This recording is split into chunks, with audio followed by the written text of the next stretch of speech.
Bom dia, Campo Grande, bom dia, Mato Grosso do Sul. Hoje, dando continuidade ao nosso programa aqui, apresentando os pré-candidatos à nossa eleição desse ano, os novos e também os que já estão trilhando aí um trabalho há algum tempo dentro da política, para você, eleitor, escolher o seu voto, para você conhecer o voto que você vai votar na urna. E hoje nós temos uma pessoa aqui que já é conhecida do nosso estado, uma defensora aí da principal atividade do estado, que seria a nossa pecuária, que é a deputada federal Tereza Cristina. Bom dia, Tereza. Bom dia, Alcina. É um prazer estar aqui com você, falando para os seus, para as pessoas que curtem aí o seu site, né? Tão bom, né? E é conteúdo mesmo. Eu gosto porque o nome vem a cara. Todo dia eu leio você. Não é para puxar seu saco, não. Eu leio todo dia, porque realmente você traz notícias importantes, às vezes coisas que a gente não consegue garimpar fácil, tá lá. Então é um prazer estar aqui. E é muito bom esse trabalho que você está fazendo, porque toda crise tem um lado bom e um lado ruim. O lado ruim a gente não vai falar agora, mas o lado bom é que as pessoas passaram a se interessar pela política, pelos políticos, por quem elas votaram, que você que também é da política sabe disso. Depois da eleição as pessoas até esquecem quem vota, principalmente o deputado federal. Né? O deputado federal está no meio, tem o vereador, que ele está sempre presente. Está mais próximo, Está próximo. Depois tem o deputado estadual, que faz o município, que anda mais o estado. Aí temos nós, que não estamos nem aqui nem lá, porque estamos aqui com o pé lá. Aqui com o pé lá, ou com o pé lá e aqui, sei lá. Então, que ficamos metade do nosso tempo aqui, outra metade em Brasília, né? Aí tem os senadores, que esses estão numa posição, né? Que diz que melhor que ser senado, só melhor é que está no céu, mais vivo, né? E aí os executivos, governadores, enfim. Mas a nossa posição do deputado federal ela é peculiar. Então, te parabenizo por essa iniciativa. Muito obrigada. E a gente agradece você dispor do seu curto tempo aqui no estado e aqui na capital e ter vindo até aqui conversar com a gente um pouquinho e com o nosso eleitor aí de Mato Grosso do Sul. Tereza, vamos rapidamente dar uma relembrada aí na sua trajetória política. Você está no terceiro mandato? Não, primeiro mandato. Primeiro? Primeiro. Eu nunca tinha sido eleita a nada. Uhum. A minha primeira iniciativa na política foi em 2000, que eu me candidatei a prefeita de Terenos e perdi a eleição. Sim. Aí eu era da Federação da Agricultura, trabalhava já para o agronegócio, né? Eu sou engenheira agrônoma, sou produtora rural. Na verdade fui, né? Porque hoje eu estou na política full time. Mas usando a sua profissão, né? Claro, usando a minha profissão. E aí eu fui, quando eu estava na FamaSul, eu fui superintendente do Senar. Nesse período, fiquei lá 4 meses, o governador André Pitinelli ganhou a eleição e me convidou no último dia, antes da sua posse, no dia 28 de dezembro, para ser secretária de Agricultura, Indústria, Comércio, Desenvolvimento Agrário e Turismo. Dia do meu aniversário. Eu fui pega de surpresa, né? E ele me chamou, me convidou e eu acabei assumindo essa pasta no primeiro governo dele. E aí, quando terminou o primeiro governo, ele me convidou para continuar no seu segundo governo. Então, eu passei quase 8 anos como secretária de produção aqui do estado. Aí, então, resolvi me candidatar a deputada federal. É meu primeiro mandato. É o primeiro, né? É que você já mexeu tanta coisa aí, está sempre em atividade, né? Eu costumo defender muitas mulheres na política. Não é muito fácil para a gente, né? É verdade. Tá enfrentando esse desafio da política, porque até bem pouco tempo a coisa era muito restrita aos homens, né, Tereza? Ainda viu, Alcina? Eu acho que o pior... A gente tem muito conflito nisso, né? Eu agora assumi e ainda mais essa área tua, que é uma área que masculina. Nossa, totalmente, porque mexer com gado, mexer com lavoura, e se os homens, eu acho que é difícil para eles admitir que você tem mais conhecimento, não é não? Não, mas vou te falar uma coisa. Ontem eu dei uma entrevista na Bloomberg, né? Nessa rede aí de notícias mundial. Por quê? Porque hoje eu assumi a presidência da Frente Parlamentar da Agropecuária. A Frente Parlamentar, ela tem 200 deputados. Nós somos 3 ou 4 mulheres só. Olha, eu assumi, eu assumi a presidência esse ano, em fevereiro, e é uma briga aquilo lá, só assuntos complicados. São 200 deputados e 40 senadores que fazem parte dessa frente. Ela é uma frente suprapartidária, né, e que as duas casas participam. E aí o americano lá, que é o chefe aqui da agência da Bloomberg, falou: mas uma mulher ser presidente dessa frente não deu muito problema. Eu falei: olha, até agora não. Os que não gostaram estão quietos. Mas a verdade é que eu fui eleita. Então... que hoje até para dizer que não gostou tem que engolir, né? Deputada, me fala uma coisa, e como é que foi essa recente vitória sua aí dentro do Fundo Rural? Porque essa é uma briga que você está empunhando faz tempinho já, né? Essa é uma briga, isso foi um assunto complicado. É um assunto que, vamos dizer, deixou os produtores rurais não tão felizes com a vitória que nós tivemos, mas assim mesmo tem uma parte deles que ainda não está conformada. Por quê? Porque isso foi um assunto que há 10 anos atrás, os produtores que pagavam e agora têm que pagar também, e continuam a pagar, questionaram esse tributo, que na verdade é uma contribuição social. O que é uma contribuição? Na Constituinte, os deputados que estavam lá, eu não participei no primeiro mandato, portanto, né, não participei da Constituinte. Mas os deputados e senadores da Constituinte, eles tomaram uma decisão de dar aposentadoria para o trabalhador rural, para todos, com carteira ou sem carteira. Gente que nunca contribuiu. Então, por exemplo, alguém que trabalhou lá na fazenda do meu avô, trabalhou sem carteira, porque não existia isso, mas a gente assinou um papel dizendo que ele trabalhou lá, e ele trabalhou mesmo, então ele adquiriu o direito e ele recebe uma aposentadoria hoje. Sim. Então, isso é o Fundo Rural. Então, mas nós pagamos o Fundo Rural. Nós não pagamos o Fundo Rural. Nós não pagamos a Previdência. O Fundo Rural, sim. Aí houve um questionamento. E de onde saía esse fundo, já que não era recolhido? Não, ele era recolhido, aí os produtores entraram questionando se ele não tinha uma duplicidade, né, do pagamento. Por quê? Porque nós descontamos 8 a 11% dos nossos funcionários, mas são desconto dele, e passamos para o governo, tá? Para parte do pagamento. A parte que o patrão paga sobre a previdência do seu funcionário, ele é o quê? É o Fundo Rural, que é 2,3% da produção. É um assunto complexo para danar, mas enfim, houve uma briga. Mas eu quero te convidar para você depois vir. Tá, eu venho, porque olha, falar mais sobre isso. Inclusive porque esse é um assunto que, assim, tem gente conformada, tem gente inconformada. Nós tivemos uma bela vitória do presente, porque nós conseguimos 40% de redução. Era um imposto antigo, cobrado de uma maneira que o produtor pagava muito, porque ele pagava sobre a sua produção.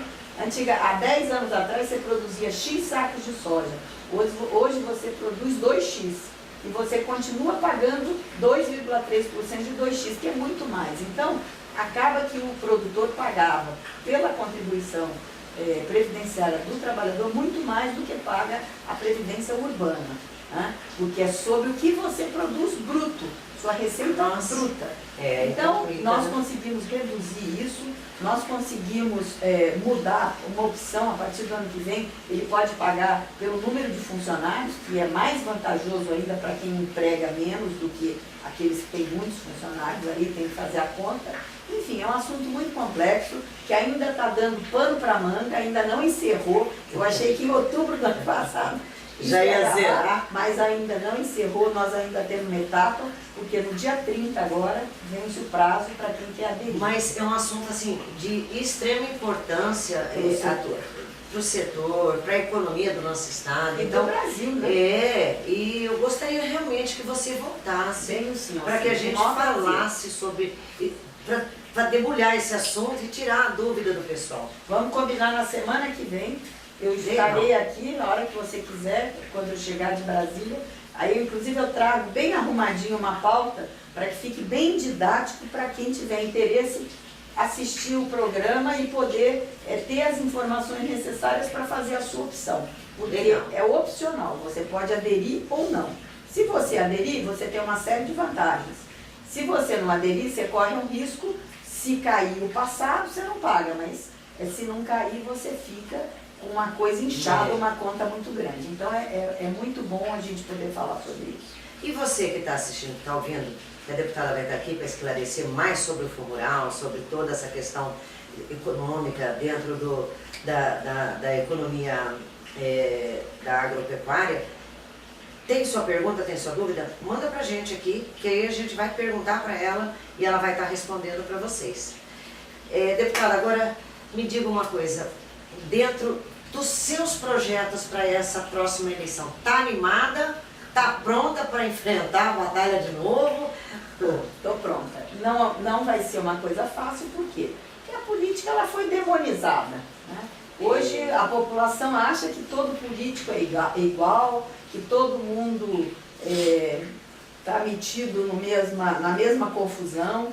Só que as pessoas têm que entender uma coisa, que o processo democrático, por pior que ele seja, ele é o melhor que existe. Não tem nada melhor do que a democracia.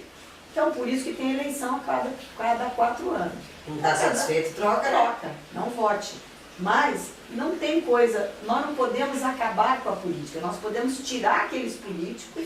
Não, eu não gosto do fulano, não vou votar nele, votei nele e me arrependi. Já é um bom começo, porque antigamente a gente votava e nem sabia, mês depois, em quem tinha votado.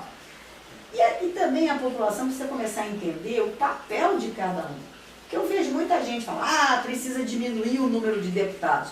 Mas você sabe por que existe esse número de deputados? O nosso Estado só tem 8. De cada um. Exato. A função do legislativo, do executivo, que as pessoas confundem realmente. É o que a deputada está dizendo. Muitas vezes um vereador vai fazer campanha, a pessoa fala, mas o que você vai fazer pelo meu bairro? Nada. Não vai fazer nada. O máximo que ele pode fazer é encaminhar. E fiscalizar. E fiscalizar. Mais nada. Quem determina se vai fazer ou não é o conjunto com o prefeito. Sozinho, ninguém toma atitude sobre um cofre que é do povo, né? Exatamente. Então eu acho assim, as pessoas têm que, agora que abriu para essa discussão, que todo mundo fala sobre política, porque antes o brasileiro era alienado. Na época da eleição ele votava. Hoje, com tudo isso que aconteceu, aquilo que eu falei, tem os dois lados, tem um lado ruim e tem um lado bom. O lado bom é que agora as pessoas vão prestar mais atenção, vão votar nos candidatos que fazem alguma coisa, e tem muita gente lá na Câmara boa. Meu primeiro mandato, eu acho que eu consegui andar bastante lá, né? Eu tenho hoje E com as dificuldades, né? De ser mulher, de ser mulher. Aliás, é o campo mais machista que eu já vi na minha vida. Olha que eu sou engenheira agrônoma, só trabalhei. Também você só pegou desafio, né? Engenheira agrônoma, deputada federal. Eu devo ter jogado pedra na cruz. Pois é, você está parecendo alguém que eu conheço. Bom, mas enfim, e assim, dizer para você, Alcina, que eu tinha muita dúvida se eu ia gostar, mas eu realmente gosto do que eu faço. Gostou, né? Eu acho que tem gente, às vezes a gente fica um pouco decepcionada, porque a gente trabalha e fala assim, mas não aparece. Mas não é, as coisas lá em Brasília são difíceis, não. São 513, e nós pegamos uma legislatura excepcionalmente difícil, com tudo isso que aconteceu, um impeachment, 2 denúncias, né? A economia, o Brasil quebrado, arrasado, e toda essa confusão aí. Petrobras, Lula. Exatamente, né? E assim, e pensa o Brasil, porque esse país é um gigante, nós temos uma força. Exatamente. E é uma coisa que às vezes me deixa muito triste, é que às vezes nós mesmos, nós estamos com uma autoestima tão baixa, que nós falamos mal do nosso país. Tem gente aqui do Brasil que vai lá na ONU falar mal do Brasil. Né, que vai acabar com o nosso país. Em vez de nós resolvermos as nossas coisas, eu duvido que um americano vai falar mal do país dele. Primeiro que eu já acho um absurdo os estrangeiros terem o direito de entrar aqui, opinar e determinar. Onde é que o Brasil tem direito de opinar e determinar, Tereza? Fala pra mim. Esse negócio, em lugar nenhum. Esse negócio do meio ambiente, o Brasil é o país mais preservado do mundo. A NASA acabou de falar isso. Ela pegou o satélite, pôs em cima do Brasil e disse, o Brasil tem as maiores reservas que ninguém tem. E aí vem gente lá de fora falar, e aí nós aqui, uma meia dúzia que vive disso, entendeu? E que não conhece, tem muita gente. Tem gente que, até por problema ideológico, aí eu não discuto, porque é problema de ideologia. Mas tem gente que entra nessa cantilena e acaba com o nosso país, entendeu? Metendo o pau no nosso país, quando nós preservamos, não tem ninguém no mundo que tenha que manter 20% ou 50% ou 80%, dependendo da região que está, de preservação. Coisas mal feitas aconteceram até porque a visão era outra antigamente. Essa construção preservacionista, ela é de 2 décadas para cá. Né? Há 30 anos atrás, ao contrário, era plante que o João garante, você tem que abrir, se você não abrisse, o mundo ia lá e dizer que você não era produtivo. O incentivo era outro, né? Era o oposto, entendeu? Realmente. Então, nós somos uma potência em agropecuária, por isso que o Brasil não está quebrado. E assim mesmo. Tem muita riqueza no país, né? Exatamente. Então, talvez porque a gente não tenha tido guerra, não tenha sofrido o que a Europa sofreu, o que os japoneses lá sofreram, talvez por isso a gente não valorize muito o Oriente Médio, que está sofrendo tudo acabado, bombardeado. Nós nunca passamos fome. Tem gente com fome, nós precisamos melhorar isso. Nós precisamos tirar a gente da pobreza cada vez mais, qualificar, da educação. Nós vamos mudar o Brasil pela educação. Agora, é o que eu penso. Nós precisamos gostar mais da gente e preservar mais a imagem do nosso país. E valorizar mais o nosso país, né? Exatamente. Também acho. Continua com os mesmos projetos e dentro da mesma... Sim, Alcina, assim... Você vai dar continuidade a todo esse trabalho. Eu acho que eu aprendi muito nesse mandato, por isso que eu quero mais um. Acho que ser deputado federal uma vez é pouco, 2 eu acho que é de bom tamanho. Né? Eu acho que eu aprendi, eu andei, eu sei onde buscar as coisas, aquilo lá não é fácil. E eu acho que eu ainda posso contribuir muito para o meu estado. E para o país com as leis, mas para o meu estado trazendo coisas para cá que ajudem os nossos municípios. Né? Eu sou municipalista, eu acho que tem que voltar o recurso para o município, ele não tem que ficar lá em Brasília, 68% das nossas receitas, dos impostos que nós pagamos, precisa mudar isso aí. O próximo presidente, seja quem for, vai ter que fazer. O Brasil estava precisando passar, não é por reformas, é por modernização. Então aí todo mundo meteu o pau na reforma trabalhista. A reforma trabalhista foi uma modernização, porque a gente tem que entender o que está acontecendo no mundo e a gente acompanhar. Nós podemos ter as nossas ideias, mas nós não podemos ficar muito longe, porque a gente perde a competitividade. E isso é que estava acontecendo. Então, quando se fez a reforma trabalhista, vamos acabar com os empregos, negativo. Ela ainda está sendo implementada, tem gente que ainda, apesar de ser lei, no Brasil tem isso, tem lei que pega e tem lei que não pega. Então tem gente que não quer cumprir a lei, mas você vê, começaram a cair o número de processos trabalhistas no país. E muito, salvo engano, 35%. Eu acho que mais. Mas enfim. A última foi. Mas assim, o que nós temos que entender é que nós precisamos modernizar o Estado. O Estado tem que diminuir. Não é porque ele tem que ser o Estado mínimo, não, ele tem que ser o Estado necessário. Ele não pode gastar o dinheiro do país em vez de sobrar dinheiro para educação, saúde, infraestrutura. O Brasil precisa de tudo. Na Europa eles estão, e nos Estados Unidos eles têm tudo, é pista dupla, tudo de concreto, é ponte. Aqui nós temos... Asfalto desta altura. Aqui no estado... Abriu aqui Bandeirantes. Bandeirantes não tinha agricultura, era um município mais de pecuária. Agora, graças a Deus, a agricultura está bombando lá. Precisa de ponte. As pontes são para caminhão de 20 toneladas. Os caminhões que andam levando fertilizante, trazendo soja, são caminhões de 90 toneladas. A ponte não dá conta, precisa ser de concreto. Aí o Estado não tem dinheiro. Não é o Estado do Mato Grosso, é o Estado brasileiro. Não tem dinheiro para fornecer, para o município ter recursos, para o Estado ter recursos para fazer essas benfeitorias. Então, nós ainda temos muito que crescer. Eu acho que nós precisamos pensar muito no país nessa eleição. Mais do que em partido, né? Nós temos que pensar quem será a pessoa que vai tirar o país dessa crise, vai harmonizar e vai fazer com que esse país maravilhoso que a gente tem, que é uma potência, mas é uma potência mesmo, que a gente desconhece, e que essa potência pode ser alavancada e que a gente traga emprego, desenvolvimento e principalmente lembrar da educação. Eu acho que nós estamos mudando o rumo da educação, graças a Deus, né, que a nossa educação era péssima. Eu, quando estudei, eu estudei no Colégio Estadual Maria Constância de Barros. Ele era uma referência, todo mundo queria ir para o Colégio Estadual. Né? Hoje ninguém quer ir para a escola pública. É, porque hoje é desanimador, né? Então, nós precisamos resgatar, porque se gasta muito dinheiro com a educação. Mas nós precisamos priorizar. A população não tiver educação e cultura, valorizar suas raízes, né? Eu acho muito difícil que haja prosperidade e mudanças dentro de toda essa situação. Cada um fazer a sua parte. Né? Se cada um fizer a sua parte, saber qual é o seu limite, que é o começo, onde começa, respeitar o próximo, né? É muito porque importante. aí caminha, né? Aí caminha. Deputada, a sua última mensagem para o Sul Mato Grossense? Olha, a minha última mensagem é dizer assim, que eu amo esse estado. E eu ainda quero contribuir, eu acho que ainda estou novinha. É isso mesmo. Eu ainda tenho saúde e garra para ajudar o nosso estado. Então é por isso que eu estou trabalhando lá em Brasília com muita satisfação. É penoso esse negócio de você ir e voltar.